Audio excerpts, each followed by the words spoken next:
Welcome to Southwest Desert, where adventure meets the arid beauty of the American Southwest.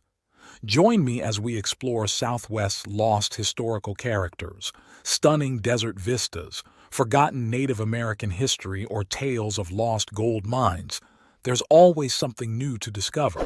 Subscribe now and hit the bell icon so you don't miss out on our latest desert adventures. Let's journey together into the heart of the Southwest Desert. Sit back and enjoy.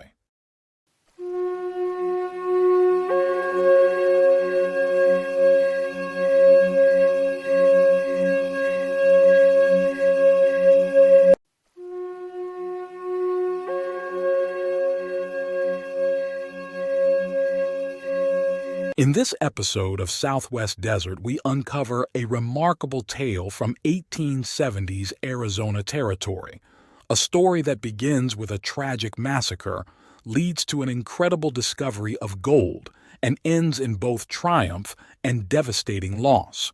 Join us as we explore how a U.S. cavalry unit's sense of duty led them to one of the richest gold deposits in Arizona history, a treasure that remains lost to this day, nearly 150 years later. The American Southwest of the 1870s was a land in transition. The Apache tribes, long masters of the desert wilderness, had recently been confined to reservations, or so the authorities believed.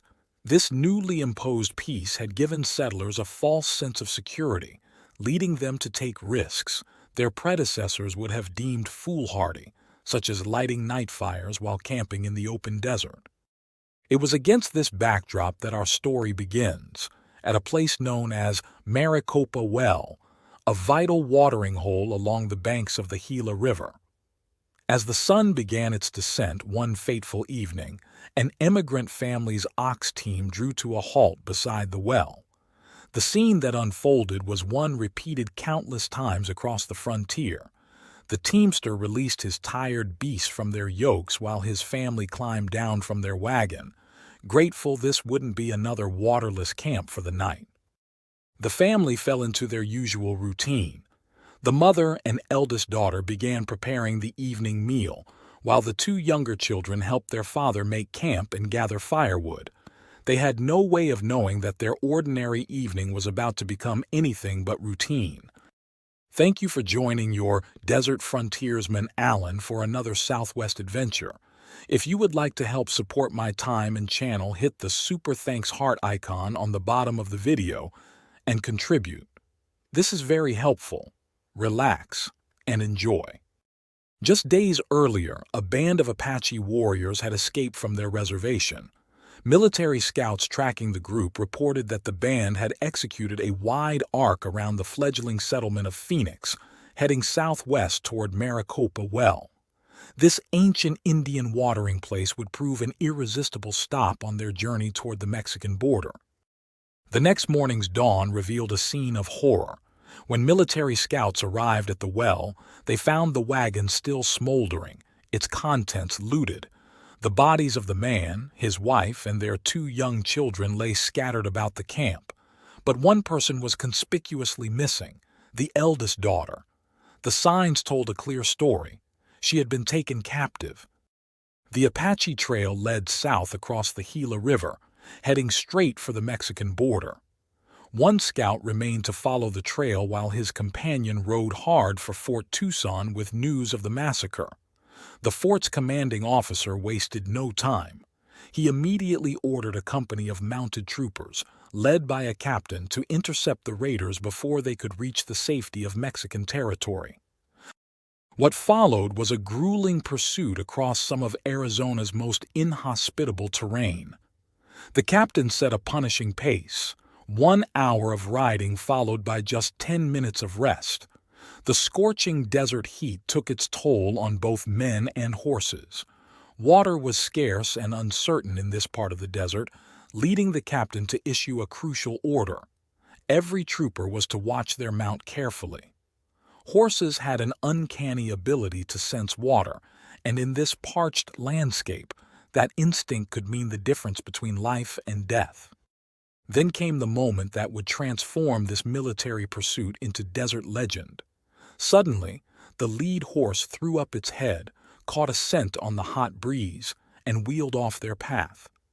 The entire company followed as their mounts, driven by thirst, led them into a shallow arroyo.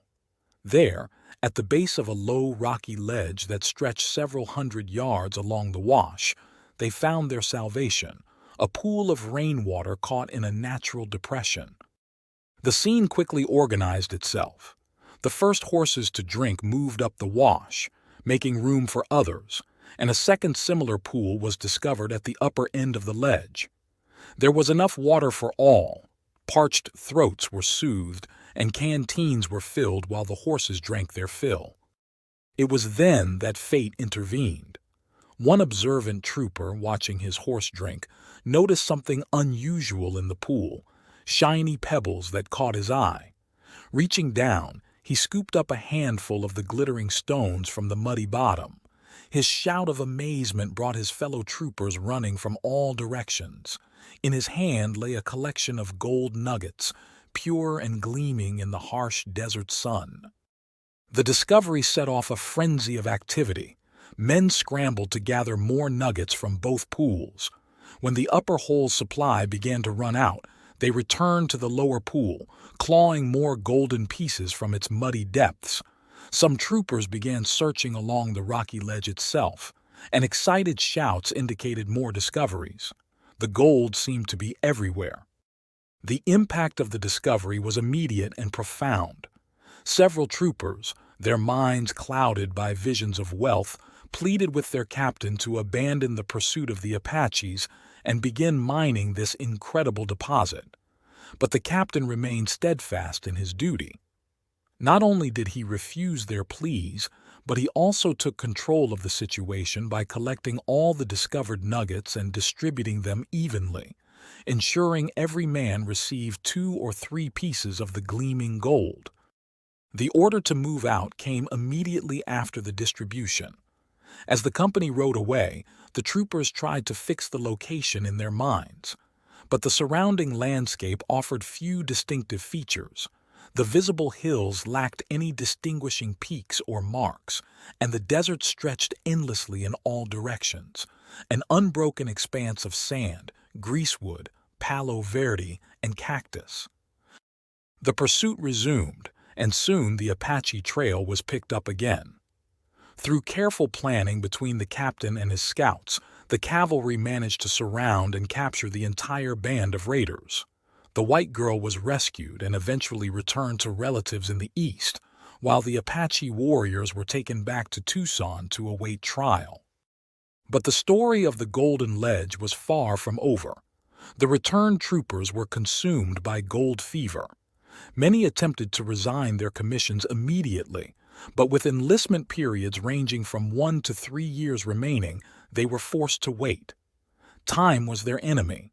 They knew that shifting desert sands and seasonal rains could quickly obliterate any trace of their trail to the fabulous ledge. 2 troopers couldn't wait. In an act of desperation, they deserted their posts, stealing horses, food, and water before galloping off along their old trail. Initially, luck seemed to be with them.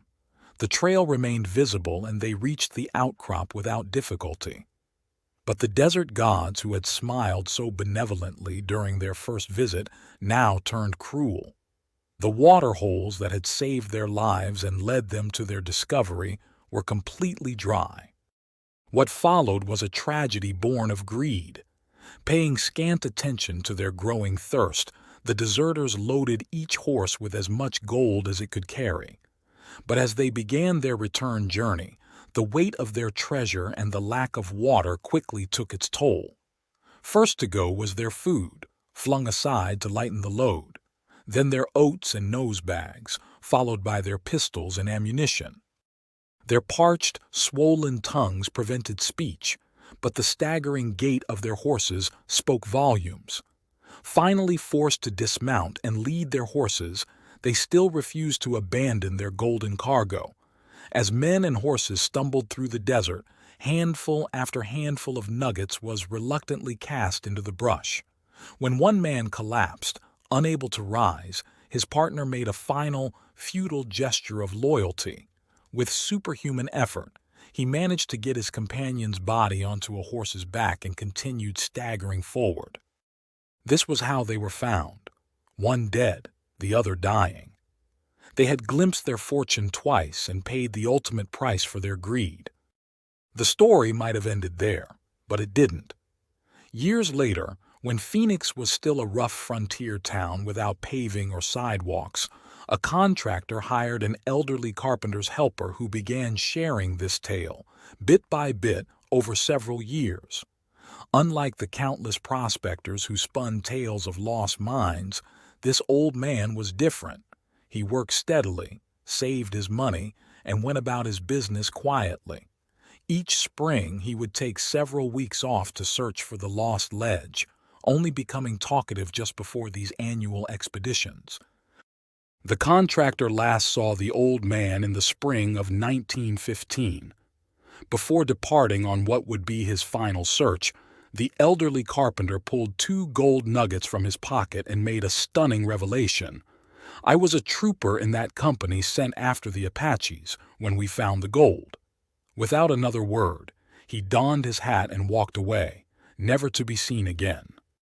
In the decades since, countless searchers have tried to locate the cavalry's golden discovery. Some believe it lies in the Quijotoa Mountains. Others point to the Baboquivari range, both areas known for small but rich gold strikes that would fit the description. But the true location remains a mystery.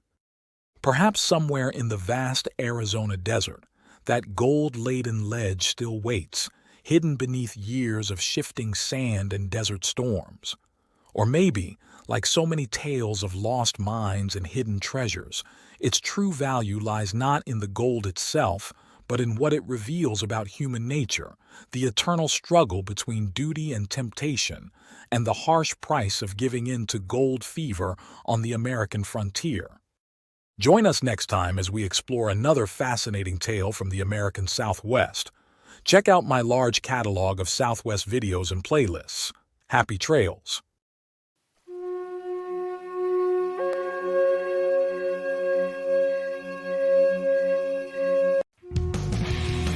Thanks for watching. If you enjoyed this video, don't forget to like, comment, share, and subscribe for more great content. Hit the notification bell so you never miss an update. See you in the next video.